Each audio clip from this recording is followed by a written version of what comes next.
तो आज हम स्टार्ट करने जा रहे हैं जो हमारा लेक्चर है, जिसे ठीक है। तो आज स्टार्ट करते हैं। पहले के जो भी हमारे कॉन्सेप्ट है एक बार रिकैप करते हैं, उसके बाद आज नया टॉपिक स्टार्ट करते हैं। तो जो पहले का हमारा टॉपिक था, सबसे पहले हमने स्टार्ट किया कि हमने जिसे पहले सबसे हमारा स्टार्टिंग था बिजनेस फेस। बिजनेस हमने बिजनेस कैसे स्टार्ट होता है, अब बिजनेस स्टार्ट होता है उससे अकाउंट की जरूरत कैसे पड़ती है। तो बिजनेस स्टार्टिंग के लिए सबसे पहला था, इसमें से आप परचेज करेंगे, फिर सेल करेंगे, फिर एक्सपेंसेस करेंगे, फिर नेट प्रॉफिट निकलेगा। नेट प्रॉफिट आपको डायरेक्ट टैक्स है, इनडायरेक्ट टैक्स पे करना पड़ता है आपको। परचेज या फिर सेल्स पे जो हम परचेज करते हैं या फिर हम जो सेल करते हैं उस पे हमें पे करना पड़ता है GST, that is called indirect tax. और जो हमारा नेट प्रॉफिट होता है उस पे हम पे करते हैं टैक्स, उसे कहते हैं डायरेक्ट टैक्स। फिर मैंने आपको कहा नेट प्रॉफिट आपकी बैलेंस शीट में ट्रांसफर हो जाएगा, कैपिटल अकाउंट में ट्रांसफर हो जाएगा, जिसमें से हमारा ड्राइंग जो होगा, हमारी पर्सनल खर्चे होंगी वो माइनस हो जाएंगे। फिर हम इसमें आते हैं लोन के बारे में। मैंने आपको बताया लोन सिक्योर्ड लोन होता है, एक अनसिक्योर्ड लोन होता है। फिर मैंने आपको बताया था करंट लायबिलिटी के बारे में, सिंडिकेट क्रेडिटर्स होते हैं। फिर हम आते हैं एसेट साइड में, ये लायबिलिटी साइड था, अब हम एसेट साइड आते हैं। एसेट साइड में हमारा सबसे पहला था कि उस वक्त हमें फिक्स असेट्स देखना होता है, और फिक्स असेट्स में हमारा एक होता है टेंजिबल, एक इंटेंजिबल होता है। टेंजिबल होता है इमूवेबल प्रॉपर्टी, एक इमूवेबल प्रॉपर्टी होती है। उसके बाद हमारा इंटेंजिबल असेट्स होता है। उसके बाद फिर हम आते हैं इसमें इन्वेस्टमेंट हमारा एक होता है। इन्वेस्टमेंट के बाद हमारा करंट एसेट्स होता है। करंट एसेट में हमारा कैश, बैंक, फंडी डेटर्स और बहुत सारी चीजें जो हमारे छोटी मोटी एसेट्स होती है जो आती हैं। ये हमारी चीज हो गई अपना पूरा बैलेंस शीट। हमने जनरल एंट्री कराया था, कैसे कराया था कि हम डबल एंट्री सिस्टम यूज करेंगे। डबल एंट्री सिस्टम में क्या होता है कि सबसे पहले हमें आधी तुम्हें समझ में नहीं आती बातें,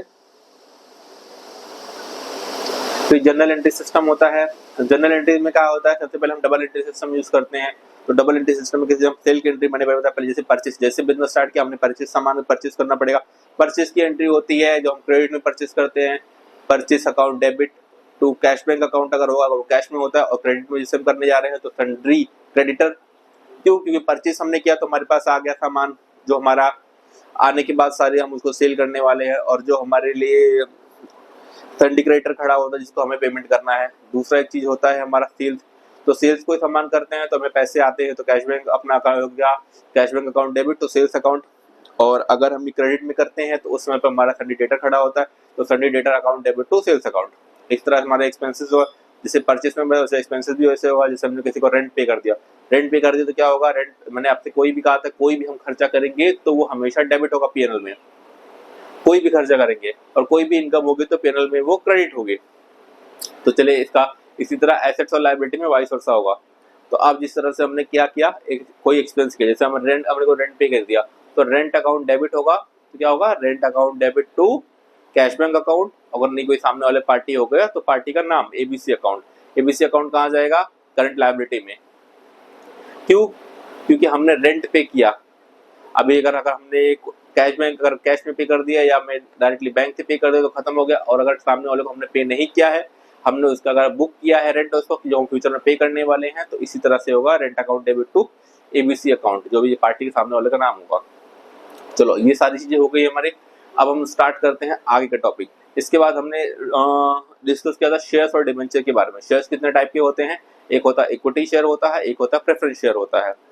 उसके बाद उस तरह से हमारा एक होता है डिबेंचर अकाउंट। डिबेंचर से क्या होता है हमारे, अब एक बात समझ लीजिए आप बात, अगर कंपनी को पैसों की जरूरत पड़ती है कभी, तो कंपनी उस पैसे के अरेंज करने के लिए दो चीजें करती है। या तो वो शेयर्स इशू करती है अपने equity share, either preference share, या फिर कंपनी डिबेंचर इशू करती है। अब आप डिबेंचर कर लीजिए, डिबेंचर एक या तो डिबेंचर इशू करेगी, या फिर आप दूसरा कह सकते हैं कंपनी लोन भी ले सकती है।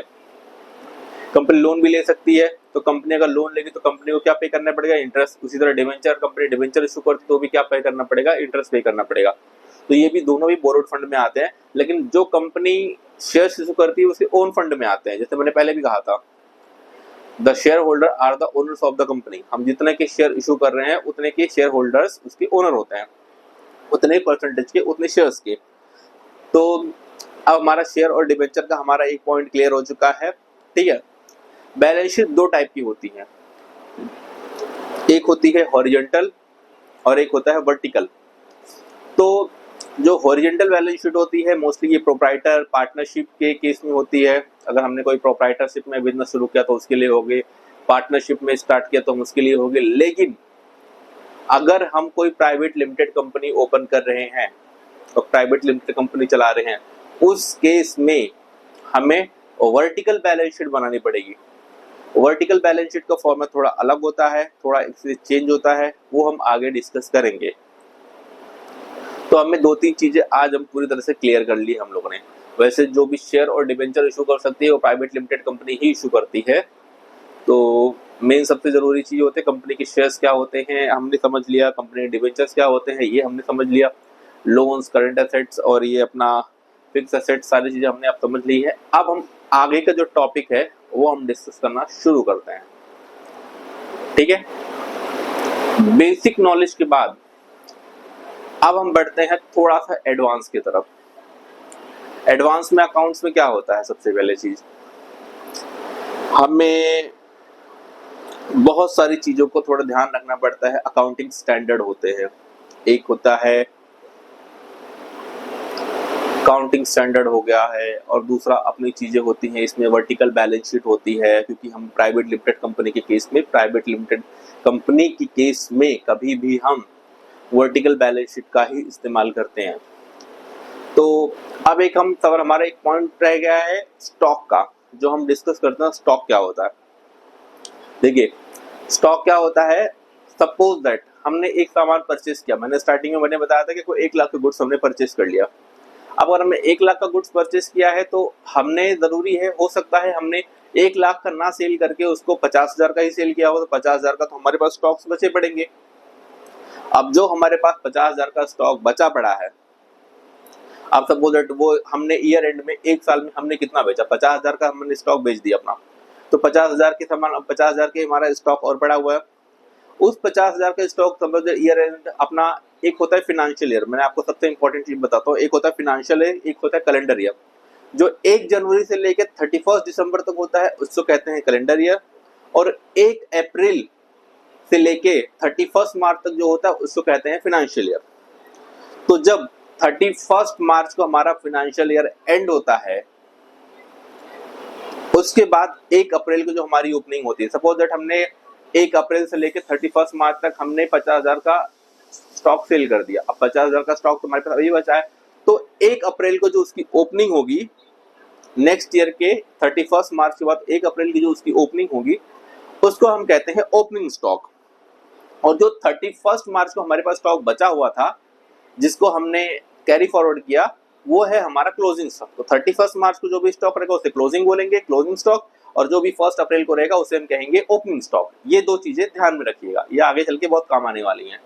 तो 31 मार्च को जो भी क्लोज होगा, जो भी हमारे पास स्टॉक बचा उसको कहेंगे क्लोजिंग स्टॉक, और जो 1 अप्रैल को जो हमारे पास बचेगा उसे बोलेंगे ओपनिंग स्टॉक। ठीक है, अब मान लीजिए हमने 1 अप्रैल को जो ओपनिंग की तो हमारे 50,000 का स्टॉक हमारे पास बचा था। अब हमने नए साल में 50,000 की परचेज और कर ली, या फिर हम कहते 1 लाख की हमने परचेज और कर ली, या हम कहते 1.5 लाख की हमने परचेज और कर ली। 50,000 का स्टॉक पड़ा था, 1.5 लाख की हमने और कर ली। अब हमारे पास टोटल स्टॉक कितना हो गया, 2 लाख रुपए का हमारे पास स्टॉक हो गया। 2 लाख का हमारे पास स्टॉक हो गया। अब एक सपोज करते हैं कि हमने 2 लाख में से हमने पूरे साल में 1 लाख का ही सेल किया। तो जब हम एक साल 1 लाख का ही सेल कर पाए, तो अगेन हमारा 1 लाख जो बचा वो हमारा होगा क्लोजिंग स्टॉक। तो या तो इसको फॉर्मूले से समझ सकते हैं, या मैंने आपको जो बताया कि जो भी आपका लास्ट ईयर का ओपनिंग स्टॉक रहेगा उसमें आप परचेज साइड करो, जितना आपने सामान खरीदा, 1,50,000 का सामान था, 1.5 लाख का आपने खरीदा, 2 लाख का सामान हो गया, उसमें से आपने 1 लाख का सेल कर दिया, तो बचा हुआ जो 1 लाख है वो हो गया आपका क्लोजिंग स्टॉक। या फिर आप फॉर्मूला ले सकते हैं, फॉर्मूला कई तरह से ले सकते हैं, opening stock plus purchase minus closing stock. ठीक है, आप जिस तरह से लेना चाहे तो आपका सेल्स निकल जाता है, और अगर आप ऐसा लेना चाहते हो opening stock plus purchase minus sales, तो आपका क्लोजिंग स्टॉक निकल जाता है। इसी तरीके से आप स्टॉक की प्रॉब्लम को समझ सकते हैं कि स्टॉक क्या चीज होती है। इसमें जो मैंने आपको स्टॉक बताया, अब ये हमारा स्टॉक का मैटर क्लियर हो गया। ठीक है, अब स्टॉक के भी 2 इफेक्ट होते हैं। पहला ही जो इफेक्ट होता है उसका, वो होता है जैसे मान लीजिए हमने स्टॉक की एंट्री हमने करनी है, तो हम स्टॉक की एंट्री कैसे करेंगे। स्टॉक क्या होता है, स्टॉक हमारा बेसिकली क्या होता है, मान लीजिए अगर हमारे ईयर एंड में 31 मार्च को हमारे पास 50,000 का स्टॉक बचा है, तो वो क्या है हमारा, वो हमारा एसेट्स है। क्या होता है स्टॉक, हमारा एसेट्स होता है। तो उसका जो क्लोजिंग स्टॉक का एक इफेक्ट होता है वो आपकी बैलेंस शीट में दिखा था, क्योंकि मैंने स्टार्टिंग में ही कहा था बैलेंस शीट का मीनिंग होता है बैलेंस की शीट, हमारे पास क्या बैलेंस एसेट्स बचा है, क्या बैलेंस हमारी लायबिलिटी बची है। तो एक चीज हमने ये क्लियर कर दिया कि आपको स्टॉक क्या होता है। अब हमने पहला स्टॉक कर दिया, हमने आपको ओपनिंग स्टॉक आपको क्लियर कर दिया, आपको परचेज क्लियर कर दिया, सेल्स कर दिया आपको, ठीक है। अच्छा, एक पॉइंट इसमें और आता है, मैं आपको बताता हूँ। मान लीजिए हमने कोई परचेज किया है, अब जैसे मैंने आपको बताया था 50,000 का हमारा ओपनिंग स्टॉक था, उसमें से हमने 1,00,000 का परचेज किया। अब जो हमने परचेज किया 1,50,000 का, मान लीजिए उसमें से 50,000 का कोई गुड्स डिफेक्टिव है या हमें नहीं पसंद है या फिर हमारे एज पर हमारे नॉर्म्स नहीं है, हम क्या करेंगे कि हम उसको वापस से रिटर्न कर देंगे। हम क्या करेंगे, उसको वापस से रिटर्न कर देंगे, उसको कहते हैं परचेज रिटर्न। क्या कहते हैं उसको, परचेज रिटर्न। अगर हमने कोई गुड्स परचेज किया उसको रिटर्न कर दिया तो वो क्या हो गया, परचेज रिटर्न।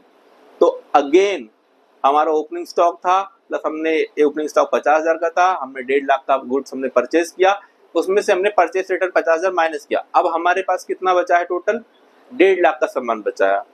अच्छा ठीक है, हमने कोई सामान सेल किया, हमने सामने वाले को सपोज दैट हमने 1,00,000 का सेल किया, लेकिन उसमें से सामने वाले को 50,000 का जो सामान है उसमें डिफेक्टिव लग गया या फिर 20,000 10,000, चलो हम 50,000 का एग्जाम्पल लेते हैं, 50,000 का सामान उसमें से डिफेक्टिव निकल गया, उसने 50,000 का सामान हमें रिटर्न कर दिया। तो 50,000 का सामान हमारे पास रिटर्न आ गया। कितना आ गया, 50,000 का सामान हमारे पास रिटर्न आ गया। तो उसे क्या कहेंगे, सेल्स रिटर्न। जो हमने सेल्स किया है अगर हमें वो वापस आता है उसको कहते हैं सेल्स रिटर्न। जो हम एक बार सेल करते हैं हमें वापस आता है उसको कहते हैं सेल्स रिटर्न। तो इस वक्त अगर इस टाइम पे अगर आप फॉर्मूला अगर अपनाएंगे तो आप इस तरह से फॉर्मूला आपका जो क्लोजिंग स्टॉक का निकलेगा, opening stock plus purchase minus purchase return, उसके बाद minus sales plus sales return is equal to closing stock होगा। मतलब होना कुछ नहीं है, आपकी जो सेल्स होगा इसमें से आपका सेल्स रिटर्न आप इसमें से माइनस कर दीजिए। अब मान लीजिए कोई सामान सेल किया है, अब वापस रिटर्न आ गया, तो सेल्स किया है तो सेल्स में माइनस हुआ था, अब वापस आ गया तो हमारे पर प्लस हो जाएगा। इसी तरह से हमने कोई सामान परचेस किया था, हमने उस समय परचेस लिया था लेकिन हमें सामान परचेस समझ नहीं है तो हमने उसको वापस कर दिया तो वो माइनस हो गया। तो परचेस रिटर्न हमेशा क्या होता है, परचेस रिटर्न क्या होता है, हमेशा माइनस होता है, सेल्स रिटर्न हमेशा ऐड होता है। जो भी हमने कोई सामान 1,00,000 का सेल किया था, 50,000 1,00,000 का सेल किया था, उसमें से हमें क्या हुआ, 50,000 का रिटर्न आ गया, हमें 50,000 का रिटर्न आ गया तो वो हमारे स्टॉक में ऐड हो गया, तो वो हमारे हमेशा स्टॉक की वैल्यू को बढ़ाएगा। अब ये चीज तो हम समझ गए, इतनी चीज हमें एकदम क्लियर होनी चाहिए। अच्छा, अब मैं आपको बताता हूँ बिजनेस कई तरीके के होते हैं। एक होता है मैन्युफैक्चरिंग, दूसरा होता है ट्रेडिंग और तीसरा होता है सर्विस। मोस्टली तीन ही टाइप के बिजनेस होते हैं। अब हम क्या होता है मैन्युफैक्चरिंग, मान लीजिए कोई मेरा मैन्युफैक्चरिंग कंसर्न है, कोई चीज मेरे मैन्युफैक्चरिंग की है, ठीक है। अब मैं कोई आप फॉर एग्जांपल समझ लीजिए कि मैं एक ये अपना मेरा जो पेन है मैं इसको मैन्युफैक्चर करता हूँ। अब मैन्युफैक्चर करता हूँ इस पेन को, तो अब उसके लिए पेन को मैन्युफैक्चर करने के लिए मुझे किस किस चीज की रिक्वायरमेंट होगी। सबसे पहले मुझे रिक्वायरमेंट होगी इसके अंदर इंक की, फिर ये प्लास्टिक की और फिर इसका जो शेप देगा इसको। तो ये दो तीन चीज की रिक्वायरमेंट होगी। उस वक्त ये दो तीन चीजें की जिस चीज की मुझे रिक्वायरमेंट होगी उसको हम कहेंगे रॉ मटेरियल। क्या कहेंगे, रॉ मटेरियल। दूसरी चीज रॉ मटेरियल हमारा हो गया। तो अब एक बात समझिए, the expenses which we are incurring for the factory is directly attributed to the factory। ठीक है। अब एक बात समझिए, कोई भी एक्सपेंस है जो हम खर्चा करते हैं फैक्ट्री को डायरेक्टली एट्रीब्यूट कर देते हैं, डायरेक्टली हम फैक्ट्री को दे देते हैं, उसको हम कहेंगे डायरेक्ट एक्सपेंसेस। डायरेक्ट एक्सपेंसेस क्या कहेंगे उसको, डायरेक्ट एक्सपेंसेस। ठीक है। तो the expenses which we are incurring for the factory that will directly attribute to the factory, this is called direct expenses. तो अब डायरेक्ट एक्सपेंस तो इनडायरेक्ट एक्सपेंसेस क्या होता है, चलिए ठीक है वो भी हम डिस्कस करेंगे, वो तो हम ऑलरेडी डिस्कस कर चुके हैं बट अगेन डिस्कस करेंगे। तो मान लीजिए हम एक मैन्युफैक्चरिंग कंसर्न की बात कर रहे हैं, तो मैन्युफैक्चरिंग कंसर्न, ट्रेडिंग कंसर्न और सर्विस कंसर्न, तीनों में क्या डिफरेंस होता है मैं आपको अभी समझा दूंगा। इजीली सारी बातें आप समझ जाएंगे तीनों में क्या डिफरेंस होता है। अब अगर मैन्युफैक्चरिंग कंसर्न तो ये गुड्स मैं खुद बनाता हूँ, मैन्युफैक्चरिंग कंसर्न तो गुड्स मैं खुद बनाता हूँ। मैंने सपोज दैट इसके जैसे मैंने बताया इंक लिया, इसकी प्लास्टिक लिया और इसका शेपर लिया, इसको शेप करने वाला है, वो मेरा रॉ मटेरियल हो गया। इस रॉ मटेरियल को मैंने प्रोसेस में भेजा ये पेन बनाने के लिए, तो अगर वो प्रोसेस में है, बना नहीं है, प्रोसेस में है, तो उसको कहेंगे WIP, वर्क इन प्रोग्रेस। और मान लो ये होने के बाद अब ये मेरा पेन बन के आया, that will be my finish goods, तो इसको क्या बोलेंगे, फिनिश गुड्स बोलेंगे इसको। तो अब समझ लो बातों को, क्या क्या चीजें इंपॉर्टेंट होती है। सबसे पहला, जब हमने कोई रॉ मटेरियल लिया उसको कहते हैं रॉ मटेरियल, हमने इसको प्रोसेस के लिए भेजा पेन बनने के लिए, उसके अंडर जो प्रोसेस का टाइम होता है उसको कहते हैं WIP, और जब ये गुड्स बन के रेडी हो गया उसको कहते हैं फिनिश गुड्स। ये चीज हो गई हमारे ओपनिंग स्टॉक। सेम चीजें क्लोजिंग स्टॉक में भी हो गई, जो ओपनिंग में है वो क्लोजिंग में है, दोनों सेम चीज है, बस वो खाली उसका स्टार्टिंग और एंडिंग का डिफरेंस होता है। तो ये चीजें हमारी हो गई। मैंने आपको क्लियर कर दिया कि मैन्युफैक्चरिंग कंसर्न में क्या आता है। चलो मैन्युफैक्चरिंग कंसर्न में होती है, अब मैंने आपको बताया तो मैन्युफैक्चरिंग कंसर्न में क्या होता है, डायरेक्ट एक्सपेंसेस होता है और इनडायरेक्ट एक्सपेंसेस होता है। अब मैन्युफैक्चरिंग कंसर्न क्या होती है कि जब वो चीजों को बनाती है, अब एक काम करिए, वो रॉ मटेरियल खरीदेगी, सारी चीजें बनाएगी, तो उसमें उससे कुछ डायरेक्ट फैक्ट्री के एक्सपेंसेस होंगे। फैक्ट्री के एक्सपेंसेस क्या हो सकते हैं, मान लीजिए कोई वेजेस हम दे देते हैं सामने वाले को, कोई वेजेस दे, पर डे हमें सामने वाले को वेजेस देना है, तो उस वक्त वो क्या होगा, वो हमारा डायरेक्ट एक्सपेंसेस हो जाएगा। हमने कोई ट्रांसपोर्ट ले लिया, तुरंत ट्रांसपोर्ट हमने लिया, हमें जरूरत पड़ेगी, जो भी हम फैक्ट्री के लिए यूज कर रहे हैं वो हमारा आएगा डायरेक्ट एक्सपेंसेस में। तो फिर इनडायरेक्ट एक्सपेंसेस क्या होता है, तो इनडायरेक्ट एक्सपेंसेस वो एक्सपेंसेस होता है which are not related to factory. अब मान लीजिए अगर हमारे पास एक फैक्ट्री है, फैक्ट्री से हमारा सामान बन रहा है, तो जो फैक्ट्री के जितना भी सामान लगेगा वो हमारे फैक्ट्री एक्सपेंसेस में आएगा, तो वो हमारा क्या होगा, मैन्युफैक्चरिंग अकाउंट। सबसे पहले क्या होता है, जैसे हमने ट्रेडिंग अकाउंट बनाते हैं फिर प्रॉफिट एंड लॉस बनाते हैं, उसी तरह से वो हमारा होगा मैन्युफैक्चरिंग अकाउंट। अब समझ लीजिए, अब मैन्युफैक्चरिंग अकाउंट से मान लीजिए, अब मैं एक बात कहता हूं कि मान लीजिए हम ही मैन्युफैक्चर करते हैं, हम ही ट्रेड करते हैं और हम ही उसको सेल करते हैं। तीन चीजें हो गई। हमने क्या किया, पहले हमने मैन्युफैक्चर किया, कोई सामान मैन्युफैक्चर हुआ, मैन्युफैक्चर होने के बाद फिर ट्रेडिंग कंसर्न मैंने आपको बताया, या फिर मैं अलग अलग ही कर देता हूँ, तो मैन्युफैक्चरिंग वो बताया जो फैक्ट्री की चीजें होती हैं। तो मैंने आपको तीन चीज बताई इसमें। अच्छा, इसमें क्या मैंने सबसे इंपॉर्टेंट था, ओपनिंग स्टॉक जो मैंने बताया रॉ मटेरियल था, opening stock of raw material, opening stock of work in progress और opening stock of finish goods. इसी तरह तीनों इसमें भी क्लोजिंग स्टॉक में है, closing stock of raw material, closing stock of WIP and closing stock of finish goods. ठीक है, इसी तरीके से तीनों ही बात बच सकती है, तो कोई प्रॉब्लमेटिक नहीं है ईयर में। तो ओपनिंग और ईयर एंडिंग मैंने आपको बता दिया क्लोजिंग स्टॉक का। बट अगर ये ट्रेडिंग कंसर्न होता तो क्या होता, अब ट्रेडिंग का समझिए, मैन्युफैक्चरिंग में हम कोई सामान खुद बनाते हैं, लेकिन जब ये ट्रेडिंग करते हैं, ट्रेडिंग का मीनिंग क्या होता है, हमने कोई सामान खरीदा और वही सामान हमने बेच दिया। मान लीजिए सामने से मैं ये क्या करता हूँ, ये मेरा पेन सेलिंग का बिजनेस है, मैंने सामने से ये पेन खरीदा 10 रुपए में, हमने 2 रुपए का प्रॉफिट लिया और उसको 12 रुपए में बेच दिया। 1 रुपए का हमने एक्सपेंसेस कर लिया एक पेन के पीछे, तो हमारे एक पेंसिल्स के पीछे हमारा लागत आई 11 रुपए और 1 रुपए का हमारा प्रॉफिट है, that is our net profit. ठीक है, तो 10 रुपए का हमने ये पेन लेके आया, परचेस किया, 12 रुपए का हमने पेन जो है वो सेल कर दिया, तो हमारा यहाँ पे ग्रॉस प्रॉफिट बचा 2 रुपए।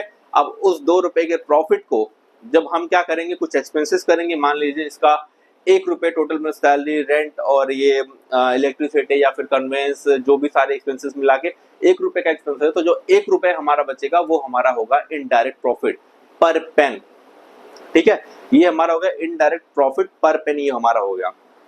चलिए, एक चीज हो गई, आपको समझ में आ गया कि मैन्युफैक्चरिंग कंसर्न में और ट्रेडिंग कंसर्न में क्या डिफरेंस होता है। तो मैन्युफैक्चरिंग कंसर्न वो होता है जो हम खुद गुड्स बनाते हैं, हमारी फैक्ट्री है, that is our manufacturing concern. But if you are just purchasing the goods and selling the goods, then it will be our trading concern. And after that, अब हम आते हैं इसके ऊपर कि सर्विस क्या होती है। अब मान लीजिए, एक समझ लीजिए, हमारा सर्विस का काम, हमारा ट्रांसपोर्ट का काम है, हम यहाँ पे ट्रांसपोर्ट का काम है, तो कोई गुड्स खरीद नहीं रहे हैं, बेच नहीं रहे हैं, बल्कि हम सामने वाले को एक सर्विस प्रोवाइड कर रहे हैं कि मान लीजिए एक कोई फैक्ट्री में किसी को सामान इधर से उधर करवाना है, ट्रांसपोर्ट करवाना है, एक जगह से दूसरी जगह ले जाना है, हम क्या करेंगे, हमने अपना ट्रक वहां पर भेजा, उस ट्रक से इनकम आई तो वो होगी हमारी डायरेक्ट इनकम।